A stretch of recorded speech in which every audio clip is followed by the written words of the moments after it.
Personen den Rechten. La cantante de Mali, 200 ans, a permis 2% de la Rechten Teil an der Nordseite sowie des Außenbereiches links und rechts. Moving forward.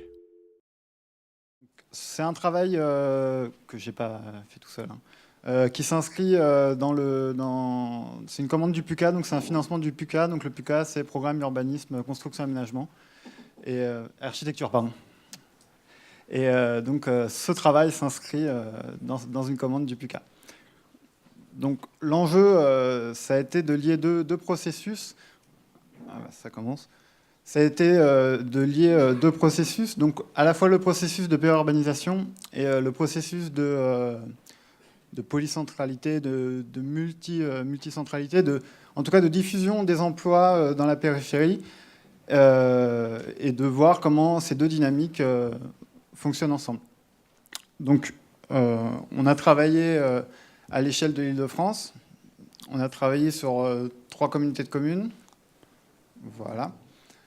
Donc, je ne vais pas vous présenter les 3 communautés de communes. Je vais vous demander de me croire sur parole que ce sont des communes périurbaines. On ne va pas redéfinir ce qu'est périurbanité, etc. Mais on retrouve toutes les caractéristiques des espaces périurbains, l'habitat individuel, la bimotorisation, etc., etc. Donc 3 espaces, on ne les a pas choisis au hasard, évidemment. 3 espaces qui sont situés en dehors de grands axes de transport et qui sont dans des vides un petit peu, qu'on a appelés, de l'Île-de-France. Donc le territoire en vert, c'est la communauté de communes de la Briboisée, donc, qui est située au sud de l'autoroute A4 et du RER A, et qui a un pôle important d'emploi au nord, qui est la ville nouvelle de Marne-la-Vallée. Ce qui est en orange, c'est la communauté de communes de Carnel, Pays de France, qui est traversée par une ligne de Transilien.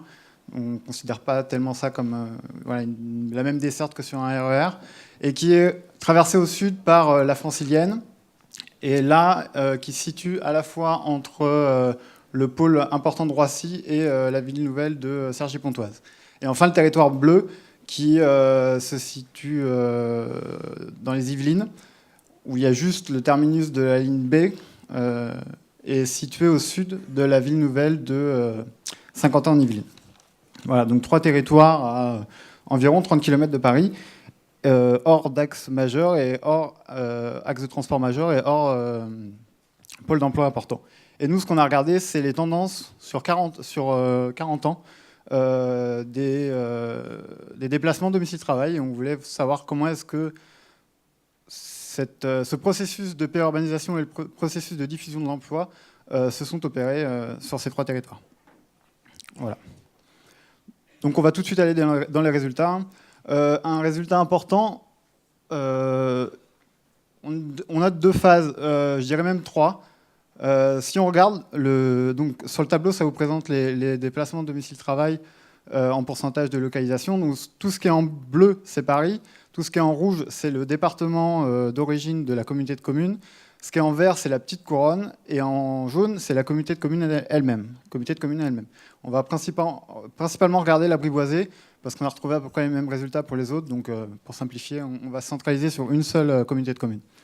Donc, c'est ce que je disais, 3 phases. Si on regarde en 68, c'est principalement des gens qui travaillent localement, donc qui travaillent pour près de 60% dans la commune, dans la communauté de communes de résidence, ou dans le 77, la Seine-et-Marne, donc c'est vraiment un travail local.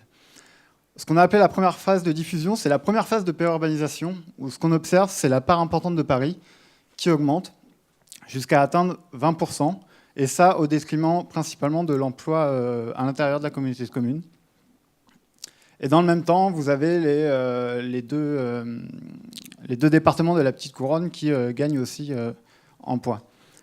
Et la deuxième phase, c'est à partir des années 90, on observe que l'importance du poids de la capitale pour ces territoires diminue jusqu'à atteindre environ 15%. Et elle diminue pas au profit de n'importe quoi, elle diminue au profit de ce qu'est rouge, donc de ce qu'est la Seine-et-Marne. Et c'est ce que nous, on a appelé, ou ce qu'on a vu comme un espace intermédiaire. Donc ça fait un petit peu écho à ce qu'on a vu ce matin sur cette auto-organisation, sur cette autre chose. On voit vraiment un regroupement vers plus de localités. c'est à la fois entre vraiment le local à l'échelle de la commune et l'image traditionnelle centre-périphérie qu'on a un peu critiqué ce matin. Donc si on regarde en termes de distance domicile-travail, eh ben on retrouve exactement un petit peu ces deux phases. Donc entre 68 et 82, une augmentation assez importante des distances domicile-travail. Et à partir de 82-90, eh ben, il n'y a pas tellement d'augmentation. Ça stagne même. Donc on met un petit peu en défaut l'image toujours croissante des distances domicile-travail, de la dépendance à la capitale. On observe que pour ces trois territoires, ce n'est pas vrai. Et il se passe autre chose, il se passe justement cet espace que nous, intermédiaire.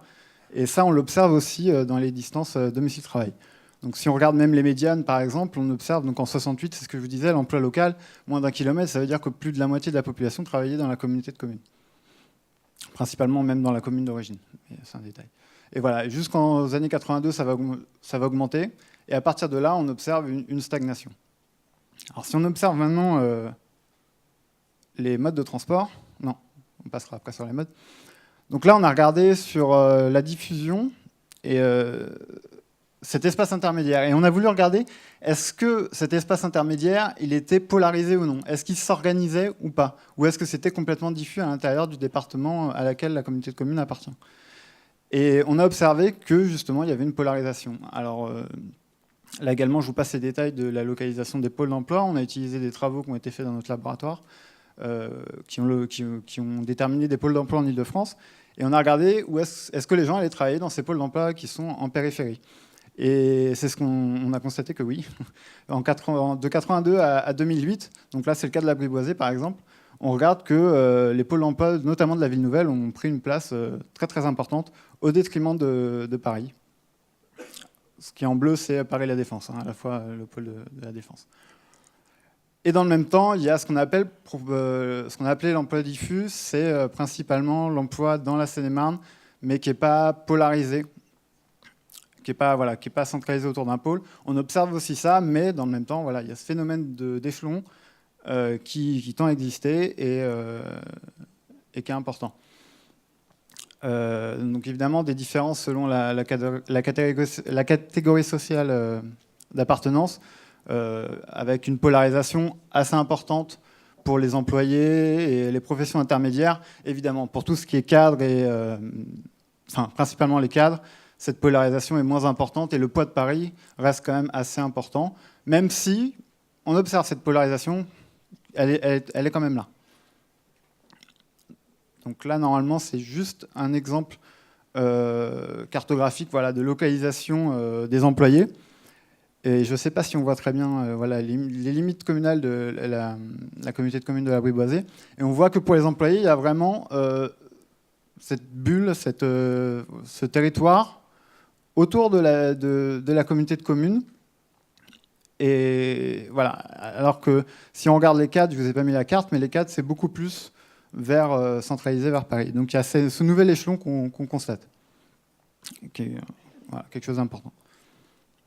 Donc, si on regarde en termes de mobilité, c'est assez difficile de faire une comparaison entre les différents recensements sur les modes de transport, mais malgré tout, on observe que c'est la voiture qui est le mode dominant, le mode de transport dominant. Là encore, on observe des différences en fonction de la localisation de l'emploi. Pour les personnes qui travaillent vers Paris, évidemment, ils se déplacent davantage en transport en commun que pour les personnes qui se déplacent plus localement dans ce nouvel échelon. Donc, voilà, ça pose la question des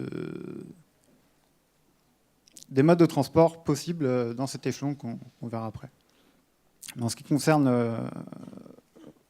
c'est ça. Après, ce que j'ai noté des différences d'utilisation en fonction de l'usage de soi, c'est ce que je vous ai dit. À Paris, on va plus en transport en commun.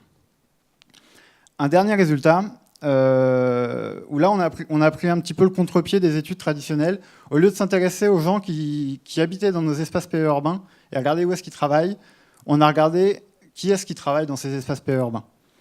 Et là, on a découvert quelque chose d'assez étonnant, c'est que de plus en plus, ce ne sont pas les gens qui sont dans les communautés de communes et dans les espaces périurbains, qui travaillent dans les espaces périurbains, ce sont des personnes qui sont encore au-delà, plus en périphérie, qui viennent travailler dans ces espaces périurbains. Donc là, le graphique pour le lieu de résidence des actifs travaillant à la Briboisée, il est assez clair.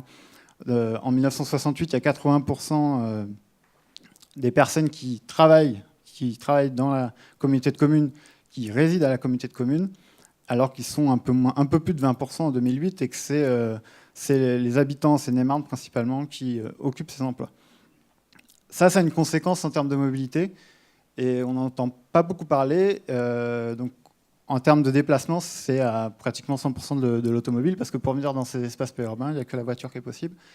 Et ça pose des questions en termes de distance parce que forcément, ils viennent de plus loin, donc les distances s'allongent pour venir jusque dans ces espaces. Voilà, donc pour conclure, reprendre vraiment les 3-4 principaux résultats, c'est la place de Paris et les distances qui stagnent à partir des années 80-90, avec un poids de la capitale qui n'a pas été... Voilà, on n'est pas dans le modèle centre-périphérie classique. Donc le second résultat, c'est cette émergence de cet espace intermédiaire vraiment et multipolarisé. Voilà, il y a quelque chose de possible autour de cet espace, avec malgré tout la voiture comme mode de transport dominant. Et enfin, le dernier constat, c'est voilà, la question de ces emplois dans les communautés de communes. Voilà, faut s'y intéresser parce que l'emploi dans ces territoires augmente quand même, mais c'est encore des gens qui viennent de plus en plus loin pour venir travailler dans les espaces périurbains. Donc, quelques perspectives de travail.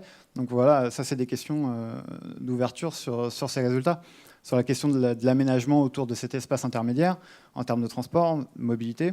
Voilà, on parle de structure, est-ce qu'il faut structurer ces déplacements? Voilà, ça pose des questions.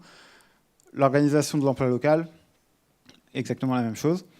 Et donc je voulais terminer aussi en vous disant que donc le programme du PUCA n'est pas terminé et on s'est intéressé aux distances de domicile-travail, aux déplacements de domicile-travail.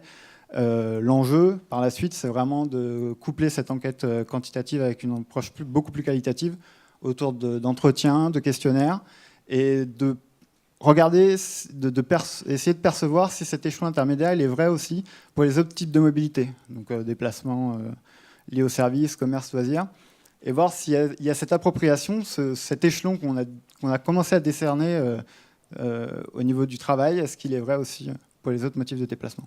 Voilà, merci.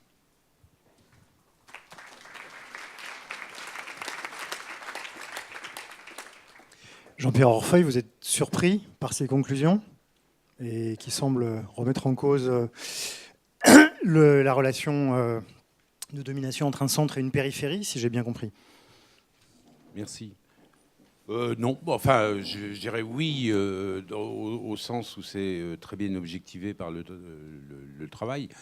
Non, puisque, bon, comme vous l'avez rappelé d'ailleurs, hein, Paris n'a jamais été dominant. Ce qui a été dominant, c'est au fond une approche mentale erronée. Bon, donc, de ce point de vue-là, remettre les pendules à l'heure, c'est bien.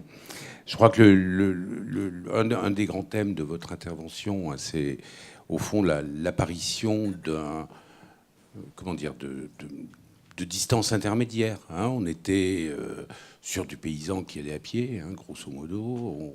On a eu le petit temps où on va en RER à Paris, puis on s'aperçoit que c'est compliqué. Et puis aujourd'hui, on a une recomposition de l'espace. Alors en même temps, par rapport au diagnostic de non-augmentation des distances, je pense qu'il est intimement lié au fait que vous utilisez des territoires fixes dans le temps et que l'étalement, il a été se faire plus loin, et c'est ce que vous retrouvez à la fin. Hein, et donc, il n'y a pas de contradiction, je dirais, entre ce qui vient d'être dit et de temps en temps, quelque chose qui est de l'ordre, ça continue à augmenter. Enfin, le dernier point que peut-être que je voudrais évoquer à la lumière de votre travail, c'est la distinction que vous faites entre les cadres et les autres, hein, avec des cadres qui qui continuent à aller à Paris. Et là, on voit la puissance, idéologique et médiatique des cadres, puisque finalement, nos élus continuent à promouvoir le tarif unique comme une mesure pour pauvres, hein, alors que les pauvres, ils sont dans le coin. Bon, voilà. Merci Jean-Pierre Orfeuille. Vous, Benoît Conti, vous voulez... Toutes ces remarques vous conviennent? Bon, on va dire... Ouais, voilà. Après, c'est vrai que la question de la diffusion, au-delà de ces territoires, de les choisir comme fixes, on la retrouve, mais après, est-ce que le lien avec, avec la polarisation de l'emploi, parce qu'après ces territoires, voilà, les gens viennent travailler dans ces territoires-là, on a du mal à percevoir l'aspect polarisant, en fait, en termes de mobilité. Voilà, est-ce que, en termes de solutions de mobilité, pour regrouper, enfin entre guillemets, ces personnes autour de modes de transport plus durables. 2% de la population